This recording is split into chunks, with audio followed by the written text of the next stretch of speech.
নমস্কাৰ বন্ধু বান্ধৱীসকল, পুনৰবাৰ আমাৰ ইউটিউব চেনেল ৰং বিৰঙৰ অন্য এটা ভিডিঅ'লৈ আপোনালোক সকলোকে স্বাগতম জনাইছোঁ। আজি গণেশ পূজা, পূজা উপলক্ষে সকলোৱে ঘৰতে কিবা নহয় কিবা আয়োজন কৰিছে। মইনো ঘৰতে কেনেকৈ পূজা পাতিছোঁ বা কি কৰিলোঁ সেয়া আপোনালোকক অলপ দেখুৱাম বুলি আজিৰ এই ভিডিঅ'টো বনাইছোঁ।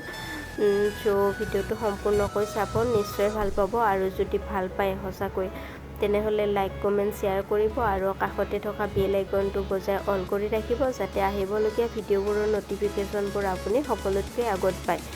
আৰু এইখিনিতে আপোনালোকক এটা সৰু ৰিকুৱেষ্ট কৰিছোঁ, যিসকলে মোৰ চেনেলটো ছাবস্ক্ৰাইব কৰিছে তেওঁলোকৰ কথা কোৱা নাই বাৰু, আৰু যিসকলে মোৰ ভিডিঅ'বোৰ চাই কিন্তু এতিয়ালৈকে চেনেলটো ছাবস্ক্ৰাইব কৰা নাই সেইসকলে যাতে প্লিজ মোৰ চেনেলটো ছাবস্ক্ৰাইব কৰি ভিডিঅ'বোৰ সম্পূৰ্ণকৈ চাই যেন এয়া আমাৰ ৰং বিৰঙৰ ফালৰ পৰা এটা সৰু ৰিকুৱেষ্ট বুলি ধৰি ল'ব পাৰে।